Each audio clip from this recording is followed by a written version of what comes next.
Okay, well, today we are discussing interior design, everything to do with design of your home.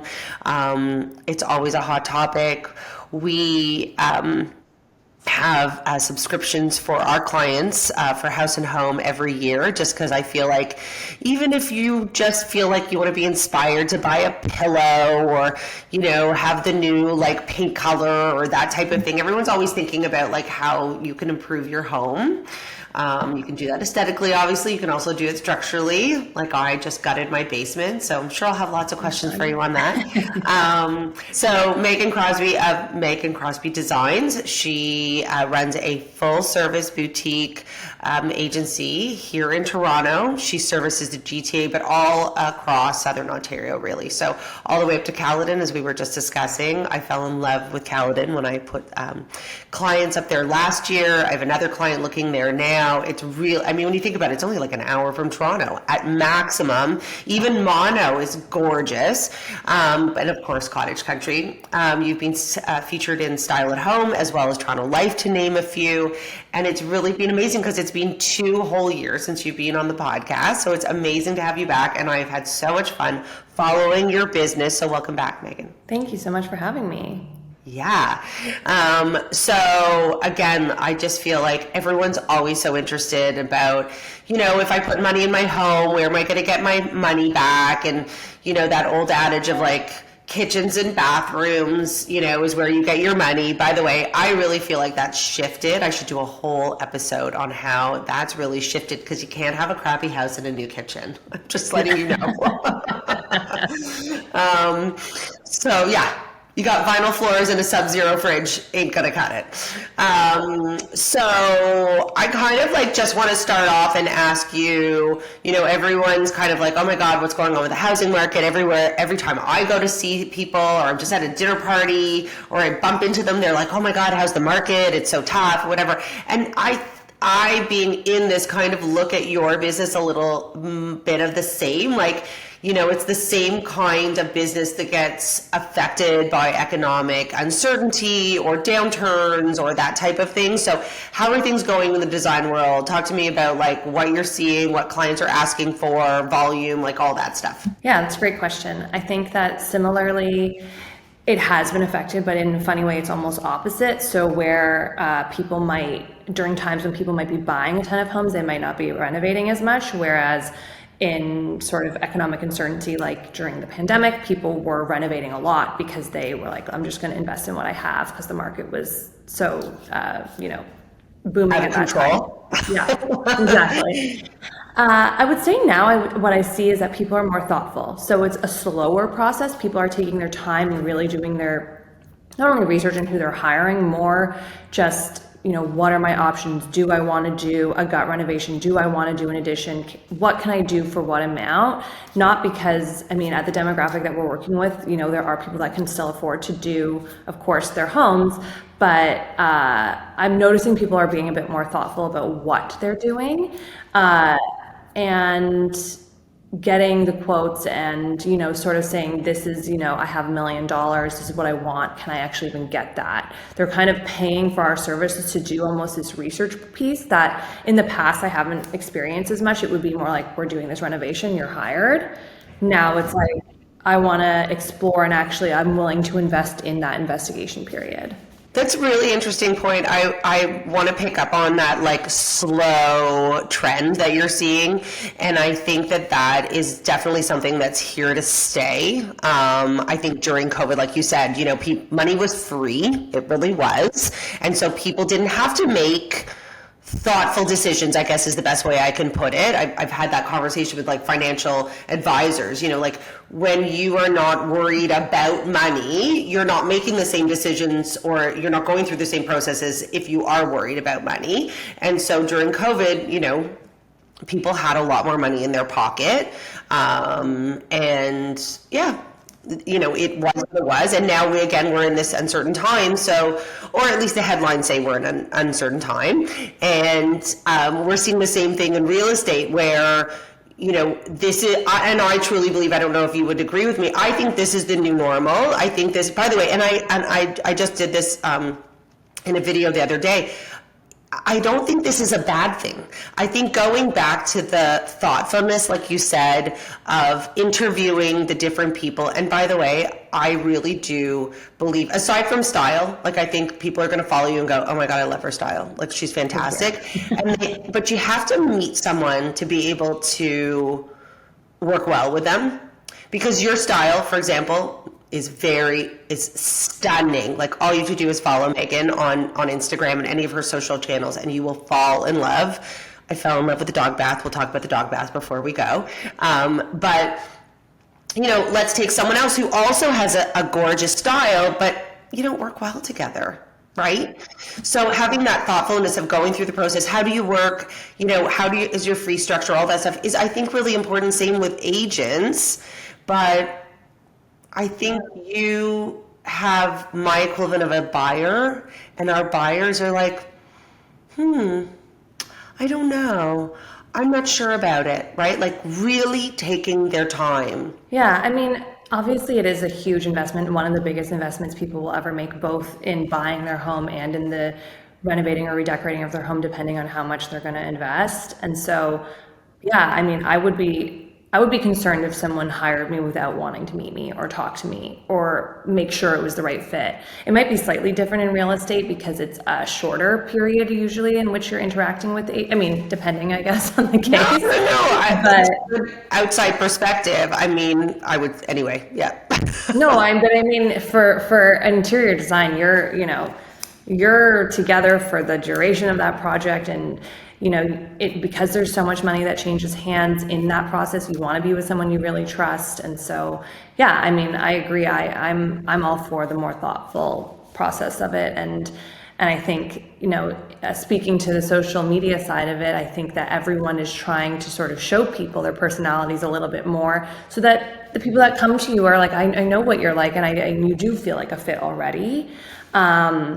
Whereas in the past, I think it was more, Instagram could just be more of a portfolio or a landing page to see such a good your resume versus your personality. Or, I mean, in the old days, and I'm old enough to remember that, like, your portfolio was in a binder or it was in a magazine, right? Like, and so, for sure, I say the same thing about my podcast. People are like, why do you do the podcast? And I said, not to be a podcast host, just FYI, spoiler alert, I am a realtor, but it's really a great vehicle for me because when someone says, hey, I'm thinking about selling my home, do you know anyone great? And they're like, oh my God, check out Rachel Levy. I'm not for everyone, but if they go on and see my episodes and they're like, I kind of like her vibe, they've already they know what they're getting before I show up, right? And I just, because I can't help myself, I have to tell you, it's not a short period. I will say anyone who's looking for a house, you're at least, it's about the same. I would say from like start to finish. I think I was talking to my team and we're talking about some buyers, sellers also sometimes, but yeah, it can be up. Like, I think we're averaging right now like 6 to 9 months. Okay. I misspoke. I'm an impulsive buyer. I'm like this, but that's because I know when I see what I like, I go for it. So I guess I can only speak from my personal experience on that. By the way, what I was going to preface that by saying, thank you for saying it, is like, I wish I could clone you because, there's people who are like, I know exactly what I want. That's not what I want. I'm not even going to go out and see it. Like, I know, nope, that's the street. That's the house. Let's go put an offer on it. And I've got those. But again,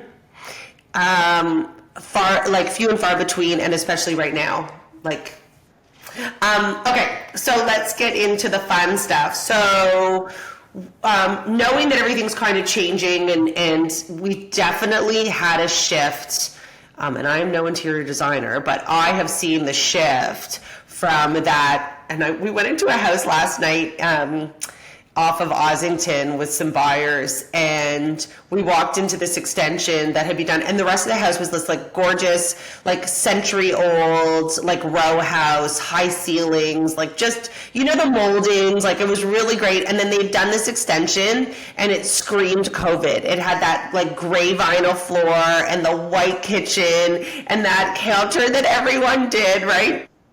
But I saw that house cut and paste for 3 years, okay? So white, black, gray, white, black, gray. In fact, I told clients who were flipping houses, that's what you should do, because that's what everybody wanted. You could get your lights on Amazon, you know, you could get handles in Home Depot, Bob's your uncle, you're out, right? Such a shift.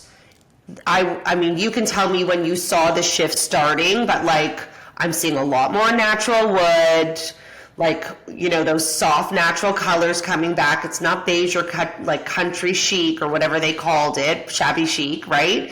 But yeah, talk to us about what you saw, the shift and when.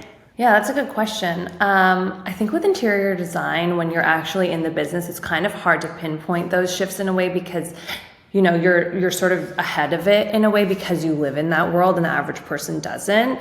I for sure agree with you. And, you know, when I was renovating my home in 2019, I was doing and I knew I'd be selling it. I was doing the white. I knew the white oak, the everything that was, you know, that you saw in every house. I like to think that I did it a little bit more interesting than that, but it totally was within that scheme. And I would say that, you know, this past year and even looking forward, it's almost just like a slow transition towards those deeper, moodier colors. You know, everyone's seen brown everywhere this past year. Brown sort of took the place of black, a lot more depth of texture, so lots of lime washing, lots of plaster walls, like a lot of that sort of, I think, has come back a bit this past year. And softer finishes, less leaning into that really modern look. I agree with you that I think that going forward, it's going to be even more leaning into those different colors, those deeper tones, more wood, more texture, more layers of just different materials and finishes to really create that depth in the space. So I guess the when is hard, probably even as early as 2023, this was starting and it's just sort of been building. And I don't imagine it, you know, dropping back off and all of a sudden everyone wants the all white interior again. I think it's, you know, as trends and cycles go, of course, we're always in these cycles and you can probably mark it every 10, 15 years, you're back to some version of a previous cycle. But right now, I definitely think. Let's remember that all kitchens used to be wood, but they're not the wood that we're doing now, right? Very, very true. Very true. And I think, you know, and there's so many things I think that it's tough. You don't want to be right on that exact cookie cutter, like I saw this here, so let's do it because I saw it over there, because that's sort of how you fall into the trap of, I can tell this home was done in 2020. No, for sure. I think, I also would say, and it's obviously going to depend on the person's home. It's going to depend on their budget. It's going to depend on their level of like wealth, quite honestly, about, you know, how safe you want to go. You know, there's designers that I follow and, you know, they'll be like, you know, there's that like incredible piece of stone that they put on the countertop in the kitchen. I'm sure you know who I'm talking about. And like, you know, and I'm looking at it going, like, in 2 years, am I going to want to stare at that? Like, is that going to be in style? Like, I'm glad that that's going to get you into magazine. Do you know what I mean? And like, have your name in lights. But what am I going to do with that kitchen in a couple of years, right? So, you know, obviously talking more on the sense of, you know, the average person who's thinking about like, you know, going into 2026, one of the things that we're going to do as a team, now that we have Eva on our team who, you know, can kind of add another layer of customer service for our clients and our past clients, is to call everybody, you know, January, February, when everyone's kind of like sitting around, right? You're at home, it's dark outside at 4 o'clock still, you know, and you're thinking, I know, I don't even want to think about it. And, I'm like wearing a t-shirt, I'm freezing. But like, you know, I want to think about like, hey, are you thinking about doing anything in your home this year, right? Because this is like, it's the beginning of the year, opposite of spring cleaning, but like, you know, do you want to paint? Do you want to upgrade windows? Do you want to do anything like that? And so, you know, listen, some of my biggest renovations have come from like, my fridge is dying. It's true. It's not the right size. I'm like, I have to tell you, like, shoemaker's daughter over here. My kitchen is so old, and I won't spend a dollar on fixing it unless I got it. Right. And then, as you know, like once you got the kitchen, then you have to do the floors and then you have to do everything. So like it's a whole other, like it's in this like over here basket. But that, like, those have been where my renovations have happened.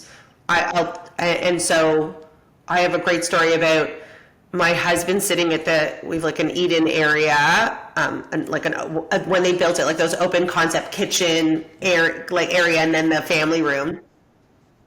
And he stood up and he hit his head on the overhead pendant and smashed it. And I was so mad at him. He's like worried about whether I hurt myself. I'm like, you just broke a really expensive light. And so from there, what ensued was, I'm not going to replace a really expensive light that is kind of outdated. Next thing you know, I redid my entire like room. So, you know, thinking about going into 2026 for someone who's, you know, again, like that average person who's just wants to like bring a little life, you know, what are some of the trends that they can think about that would add a little freshness to their house? I still love white. As you can see, I still love it. Pop of color, yes, but like I still love white. I still think like when I go show houses and a property has like a white kitchen, old, new, whatever, I still feel like that's a good mainstay if it's done well. I'm not interior designer, but whatever you do, guys, just do it well. And it doesn't have to be expensive. Just do it well. Please do it well. It's true. It's true. I think that, Yeah, by the way, like well could be I mean oh, I know. I don't know if you ever dip into their like ecosystem, but just anyway, I don't mean to. No, I completely agree. I think that people.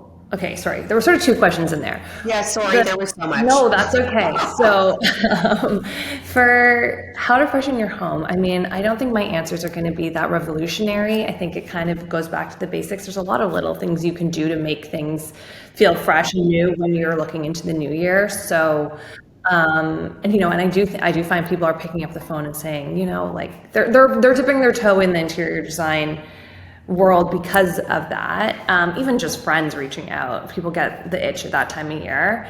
And I think it's little things, you know, paint is not that expensive. And if you have the, you know, energy, you can do it yourself. That's a pretty easy one. I also agree. I don't think, you know, a white backdrop is out by any means. So it's things like moving your art or getting a piece framed or changing up the art in your home. I think that can make a huge difference. I think it's things like low investment pieces like bedding or accent cushions or honestly just shifting things around. It really goes back to basics. You know, what you did when you were like a teenager in your bedroom and you were like, I want to feel new again. I'm just going to like put the bed on the other wall. I mean, you should probably have it in the right place, but. It's so funny. I'm like, I did that. I'm like, it's true. You're like, I wonder what it would look like on the other wall. I'm like, that looks so much. I have a new house. But let's like talk about that. Like I would even say, not that rugs are inexpensive, but you know, there are so many options now of finding affordable things. So swapping out rugs. And I mean, yeah, I don't usually do this in my business, but for friends, I'll do, you know, a whole home consultation and kind of walk through and what are the little changes. And it's often things like rugs. It's things like small pieces of furniture. If you're not looking to really make a big investment at that time, I think those are the little things you can do. Buy like a good quality vintage piece of furniture to like meet your needs. Something people can tell when you layer in pieces of quality. And, you know, it's not that I'm above IKEA. Totally has its place, time and place, and it can work for sure. Yeah, it goes back to kind of what you were saying. Do it well, do it thoughtfully. Don't just pull the trigger. I think that a lot of people get desperate and they just buy this thing to make this work, and then they're trying to piecemeal together all these different things. I'll say my sister calls me a lot with those types of issues, and I'm like, you have to kind of approach this. You have to step back and pause for 2 minutes and plan the whole thing, because if you just pull the trigger on one little thing, it's never going to come together cohesively. So I think the same applies to if it's an all white kitchen and it's done well and there was thought put into the layout and it making sense, that can last you for 10 years, 15 years.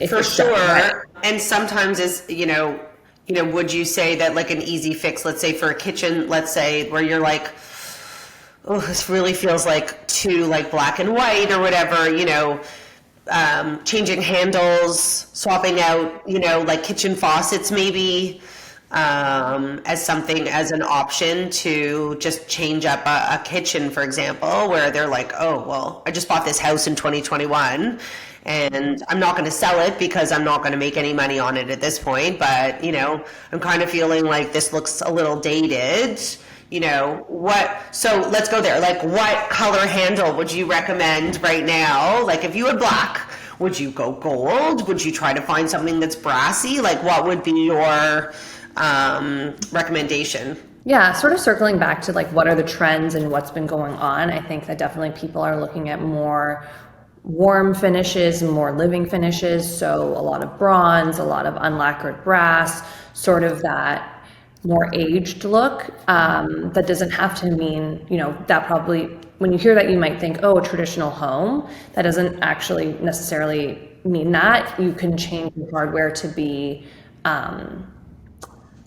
a living finish or a bronze finish in a more contemporary context as well. So I think, yeah, that's a super easy one. Obviously, as you said, there was a lot of that black, white, all black windows, all black faucets, black hardware, black everything. And that's an easy, somewhat low investment switch that is something you're touching every day. I mean, your kitchen faucet's got to be one of the most touched surfaces in your home. And having that sort of be refreshed and new and you can get a new one for under $1,000 and that could actually make a huge difference. Oh, I mean, even if you just go to Home Depot and look for, let's say you don't even have a black faucet, and you're like, I still have one of those chrome ones and I just feel like I want to do like a really easy, the nice part, and again, not necessarily going into the high end, but I remember when I bought my very first home a million years ago, my real estate agent sent me to this like fixture place out on like off of Laird. Like that was it for, it was for handles. Now I can buy handles off Amazon.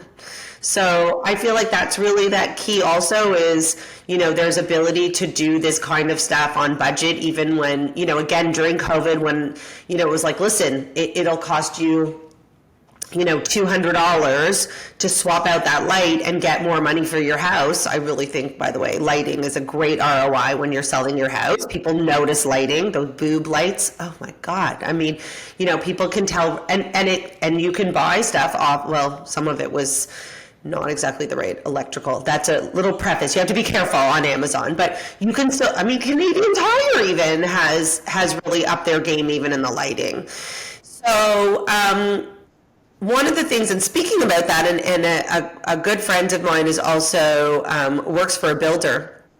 And he said to me, one of the things that he's actually really surprised at, considering everything in regards to the housing market that has softened, is that trades have not brought there's so many trades and they're all looking for work, but the prices have not come down. And by the way, this is not to shit on trades.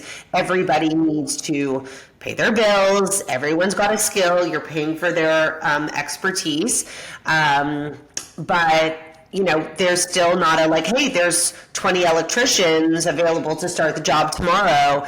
No one's doing a deal. Are you seeing the same thing?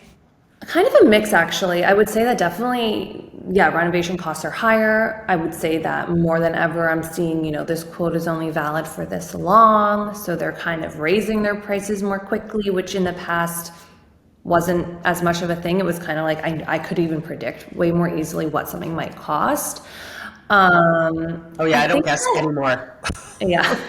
I'm curious to see though if that will change a bit, because I think that, there has been a boom. People like haven't had a lack for business, but I do think that I find some trades are slowly starting to say, we want to be competitive. So they're aware that they're getting quoted against other people. I think that is slowly starting to happen, but I agree with you, for a really long time it has been, here's my high bid, take it. Right, and by the way, I also will like on the like on the spectrum of, for example, I'm sure someone's looking at this because they love to come after real estate agents. You know, they're like, well, real estate agents haven't dropped their prices. And what I found, and I'm sure that it's happening in your business, and I'm sure it's happening in the trade business as well, is because people are more thoughtful, because they're more concerned about how they're spending their money. People who have been in the business a long time, who have a reputation, who have that background, are only getting busier. And that's not to say that, you know, we're not having those conversations. I am not a, like, this is my rate, you know, my way or the highway, like I don't budge. But I think that people are willing to pay for experience and pay for value much more now, because things are harder. So, you know, and I think that that comes with trades versus like, oh, I just have this, like, you know, this plumber that, like, you know, someone told me about, you know, they're like, oh, no. Like, have you used them? How long have they been in business? What else have they done? Like that type of thing. And if that plumber comes in and goes, this is how much it is, that's how much it is. Yeah, no, I think you're right. I never really pieced that together, but I think you're right that because there's more people are taking their time to be more thoughtful, they're willing to wait for the quality that they want, and they're in a way sort of more risk averse in those areas. So, yeah, I mean, when people don't feel they're in a rush, or there's, you know, they have the time to hire the right person, of course, why wouldn't you hire the right person? You should. Yeah, I'm on my third contractor, and I think I'm now going to contract my basement myself. But I'm also in the We can business. talk about that. I'm a little in the business myself. Do you know what I mean? Like, I've got all the trades on my Rolodex, but I'm also like, am I representing myself in court? Because, right, I know. I'm like, I'm not sure this is the best idea. But having said that, I'm also living with I have a basement that I didn't use before because it was in bad shape. So, like, if it sits there for a little while, I'm not in a rush. But whereas, like, a couple of years ago, I probably would have been, you know, all over it. Okay, so it'll be interesting to see. You know, I was at Greybrook's annual event last week, and Benjamin Tall spoke, and, you know, when looking at the fact that nothing is going to be built. Like, they're coming out with the federal budget on November 14th. I might have just gotten the date wrong, but in November, I know he couldn't be at the Greybrook event because he was called to Ottawa, so he pre-recorded his speech to speak to them about the housing policies and what are necessary. And some of the stuff that he was talking about was were cuts at every single level for development, because the math is not mathing. Even if people were buying right now at prices that were from before, I don't believe that any, like, sure, Tridel here, there, Daniels, Metropia, maybe they're doing stuff, but otherwise no one. Like, everything is shelved. So you have to think about all those guys that were on those condo projects. They got to find work. So if they're leaving Canada, or, you know, they're shifting or whatever that is, I'll be really interesting to see, you know, where the supply and demand goes. So we'll have to have you back, and you have to tell us. I mean, I have my own opinions on this, but, like, where to splurge, where to save. You talked about like a great vintage piece, which I feel like not everybody has the eye for. Sometimes it's like, ooh, is that stunning or is that garbage? Yeah,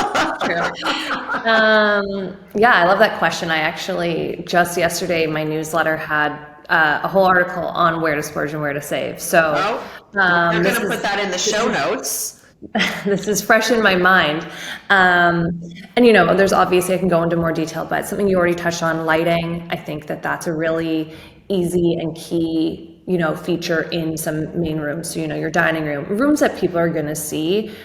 Splurge on the fixture, because you can tell when it came from Home Depot. If it's in a bedroom, or if it's a flush mount, or it's in a hallway, do what you want to do. But I think a few key pieces of lighting is a great way to really elevate a space and create an anchor. For Sure. I mean, again, I want to just like throw in the real estate angle to this, and people, because I have walked into homes and I've been like, I have dear clients who just have the most incredible, exquisite taste. And they installed lighting in their home by a designer no one other than like 3% of the population would have known about, right? So I think like, is this your forever home? Is this lighting that, do you want to take it with you? Because most people, for example, you go into Home Depot and you buy that light. That light is a knockoff of the exact front porch light that they spent $3,000 on. But the average person won't necessarily know that, right? So I agree. This is my forever home. You can't see it. It's reflecting here. I mean, we had a stunning piece installed in our dining room. If you have a house that's worth $1 million, maybe Home Depot is not such a bad idea. No, that's really true. I guess I'm. No, you're looking at it as but no, I think you're right. It's the designer. You're giving the designer, and I'm saying, listen, 100%. And by the way, that's the reality. You go into a $6 million home, a $10 million home. I am seeing stunning pieces, and there should be. I do not want to see one single Home Depot piece. And it's actually interesting you say about the bedrooms. I think that that's a great comment. And again, we'll link your newsletter about splurge and save. But I think putting stuff in your bedrooms, and I don't know if you can concur on this, most people spend most of their money on their main floor because that's where people see it, right? Yeah, they do. Most, not all, but most. Yeah, no, for sure. For the ones that don't have the money to do all the whole, but that would be, would you say that would be maybe where you would splurge over doing, your kids' rooms, for example? Yeah. I mean, that would be probably what most people do. I think that if that's what you care about, then definitely. Again, like I said, because this is fresh in my mind, I can kind of run through rapid fire the list. But I think that a few things to invest in your home, a great sofa. That's not maybe new news, but something you're sitting in every day. You're gonna be able to tell if it's crap, and that's something you can have for ever if you invest the first time. Again, something we already sort of talked about, but fixtures, you don't have to invest in those. But I think that if it's something you're touching every day, it is something you'll enjoy more if it is a quality fixture. I agree. And I also think it's something that people can exclude in a sale. Or you can just take it out and put something else when you want to sell. If you're like, I don't want to spend that much money in a fixture and then this isn't my forever home. Just tell your agent when you talk about listing, just say, listen, this is really, really expensive. Most agents will say, just take it out and we'll put something new in so they don't get attached to it. But yes, it's a great point. Thank you. For sure. And then where to save, I think, sort of back to the way people are being more thoughtful, I think that jumping to structural changes is obviously a really big investment. So explore the options before you immediately are like, I need to tear down all the walls. I need to make these structural changes, because it's sort of a rabbit hole once you start. You're getting an engineer, you're getting an architect, you're getting into permitting, you're getting into not only like the actual cost of all those services, but also just the time costs involved in structural changes. So I think that's one that people should be thoughtful about, and is, maybe you don't splurge there right away. That's a save. I think art is another one that you can save. You don't have to buy an original piece of art. I think the way to make anything, truly, it could be, from a vintage store or from an old library book, or well, obviously not one you're stealing, but buy the book. But you caught yourself. Frame it. Yeah. Frame it properly. Spend on the framing, which can only cost X, not an insane amount, but that can elevate really anything. And so I think that's like an easy little hack. That's a fun idea too, because you can come across tons of different range of prints. What's that place in Ossington that has amazing prints? I mean, you can spend $100 there, you can spend $1,000 there, but they've got some really like kitschy stuff. Yeah, and like you said, you can go to a vintage store. I found there was I can't remember, he used to be in the Junction. He moved to Hamilton. I'm trying to remember, he's on Instagram. And I got an old Canadian flag from him. Oh, so great. Yeah, like like tattered, like original, like old Yeah, one, and I I love framed that. it and put it in my cottage, right? Yeah, Not amazing. art, just a flag, but yeah. No, but yeah, I think you can turn it into art if you frame it properly. And then, yeah, like you said, I think we touched this on before, but hardware, you can get like hardware for really cheap, like Lee Valley, Amazon, Wayfair, wherever you want. Pick something you like the look of. That's a pretty easy, because, I mean, again, for quality, you're gonna pay. You can spend a fortune on your kitchen hardware. People will ask me for recommendations and then they'll go, oh my God, Megan, that's going to be like $5,000 just for the knobs for my kitchen. And I'm like, if you want Depending on that, the you size can of the spend it. kitchen, it's true, for sure. Or you can do the $500 version, $10 a knob, and you can kind of get the look for less if you want to save there. And if that's like just a little easy lift that you need, or if you're selling your home or something like that and you don't want to make that sort of investment. You can also spend $2,000 on a fridge and $20,000 on a fridge. I mean, there's just a wide range, right? Of It's so course. true. And then I guess the last thing I would say, which on the save category, is not that any designer or contractor wants to hear this, but you don't have to do it all at once. You can phase it out. And I shouldn't give this advice, but I think that's people, sometimes think, oh my God, I have to spend $1 million today. And it's like, you don't. You can do some lifts. I mean, things I am seeing people spend money on, which is that is a big investment, it's sort of unexpected. But people are investing in changing their floors because I think that is something that really dates a home. Totally. What's And I'm in? I was going finding, to ask you about flooring. Like, because we went from, again, a lot of those houses built like with that kind of like cottage chic kitchens, with the dark floors. And now you're seeing like a really gorgeous kind of trend of like wide plank, oak, lighter. But then I feel like that's almost now like people are moving away from that, right? So what are you seeing as a trend in floors? yeah, that's a good question.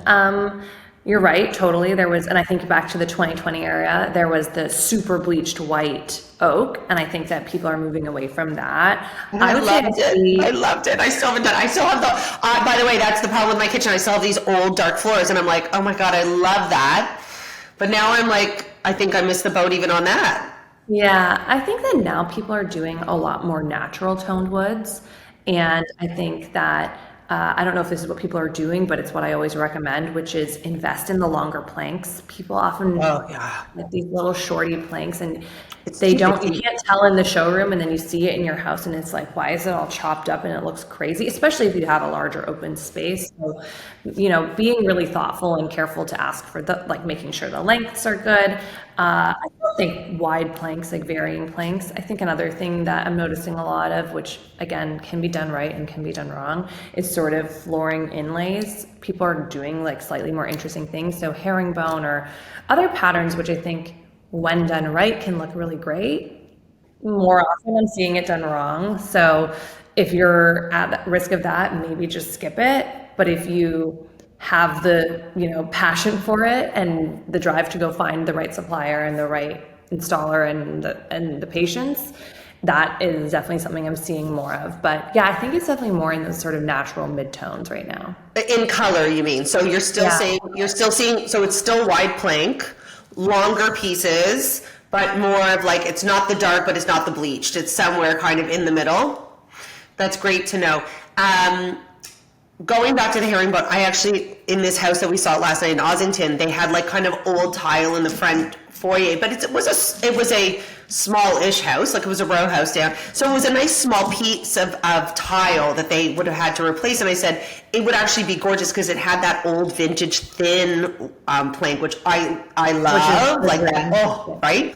You wouldn't put it in a new house, but like I love those old houses. And I said, I think a herringbone in that space would be stunning in a tile. I always think just like you don't want to do it in a large space. I just feel like it would just be so busy. I don't know how you feel about that. And then two is for anyone thinking about it, 1-to-1, meaning like the one like ratio of like cost of the product to the install, go 1 to 3 for herringbone because it's just so labor intensive. So you may think it's the same as a regular tile, but it's not. No, that's true. That is It is not. That's amazing.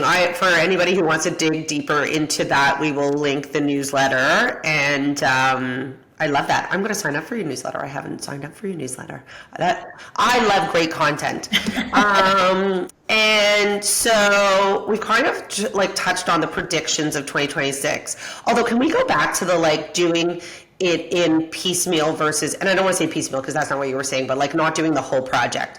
I think that it's important, and I know that this is what you mean in the sense that like you can do a room or you can do a floor without doing the rest of the house if it is encapsulated in one space, right? Like, you know, if you have an open concept, you know, going back to that, like doing it properly, like if you have an open concept, you know, you're not doing your kitchen and then not doing the family room with the same, like if you're doing the built-ins, you're doing the built-ins, right? 100%. Yeah. Right. Totally. Or you're not, there's nothing that makes me crazier or kills the value of your house than like multiple different flooring. Yeah. Oh, I couldn't agree more. I'm sorry, if you had a flood in one room or one part of the room, you know what happens? You change it all. You don't have to stop midway. It's true. It's true. And it's funny, you mentioned the light fixture with your husband, but there's nothing like a flood to start a whole renovation. By the way, I wish I had a flood, then at least insurance would have kicked in some money. Are you kidding me? But like, yeah, that $3,000 pendant ended up costing me a lot more after I was done. But that's what happens, right? Yeah. Exactly. Yeah, Exactly. Okay, we're going to end this off with my final question, which is, if there was a design trend that you wish disappeared forever and ever, it could be something that's being used now or isn't being used now, but might make a comeback and you wish that it wouldn't, what would it be? Okay, I'm gonna give you two answers. So my first answer is that I think that the like obsession with trends in general, which I know isn't the fun answer, but I think that I wish people would not lean into trends so hard. I think that you should, I know not everyone has a strong sense of what they like or what their taste might be, and that makes this a difficult ask, but I think trying to figure that out and doing something that feels original to you is what's going to be lasting and make your home interesting. And I don't want to walk into every home and have it be the same. And I think, you know, even as you mentioned, some designers, and this isn't to throw shade, but some designers, it's like, it's rinse and repeat. And that's great. People hire them for their look and they love that. And I think that's great for them. But I think it's so important to figure out what's you. So trends in general, like, throw that away. I mean, you can look at broader ideas, like you said, the flooring colors or general trends, but you know, going hard in on boucle or the wavy everything or whatever it is, I think that's sort of one of the things that bothers me the most. But if I had to think of one sort of fun answer of one specific thing, I think because people still ask me about this, and it's one that I'm like, you gotta get rid of it, I don't need it, is people think that doing one accent wall is the solution to making every room interesting. That was very COVID. The accent and that can go. Was very COVID for sure. And all the like the diametrical like overlays, tone on tone. By the way, I had clients who did it, and I thought they looked fantastic at the time. Yeah, no, it's true. It's true. Yeah, gorgeous. But. Yeah, no, I hear you. I hear you. No, and it's a great answer, and it's your answer, and I love it. And I think that I think that, you know, just going. This is what I love about paint, and I always say clients. Do you know what I mean? Like even wallpaper. I'm like, you know what? You can replace it. I mean, I'm not saying that any of it's free and it doesn't cost a lot of money and all that stuff. And I find clients are always shocked at how much money painting costs, but. It's kind of like, I kind of equate it as like nail polish. You know, it's like, go with it, have fun with it. Don't just do the accent wall, do the whole wall, do the whole room. And you know, in a year or two, if you're like, you know what, I'm over I don't know, whatever the color is. Has Pantone chose a color for 2026 yet? I don't think so. Yeah, but I mean, whatever that is. And dark. Sorry, it'll be dark. Yeah. I imagine. Yeah, I was like, is it a burgundy? Is it a dark blue? Like, I don't know, but I feel like go for it. Like do your living room, do your den, do whatever it is. And you know what? If you hate it, change it. Totally. And I mean, to close out on that thought, sort of the trend right now, which again, I did just say don't follow trends, but the trend right now is color drenching, right? Is what, Floor, sorry? ceiling, color drenching. Floor, I mean, not the floor. Walls, trim, ceiling. Floors, not the floors, but people are really doing the color drenching thing, and I think it's kind of fun, and it is just paint. It is. And I've even seen, which is kind of cool, and not to like belabor it, but like I've seen people just do the ceiling. And it's a little bit, it's different than the focal wall. Like I've seen and it really worked for in the this ceiling. stunning house where it's like white walls, but then this black ceiling. And I was like, it was really cool. Anyway, all that to be said, there are so many things that you can do to kind of just pop a color here, paint a room, buy some throw pillows, and a new rug, and all of a sudden, you spent less than $10,000, and you've got a refreshed, main floor, for example, right? So, pleasure. I look forward to signing up for your newsletter and learning about all the tips and tricks that you share with your followers. And thank you very much for your time with being with us today. Thanks so much for having me.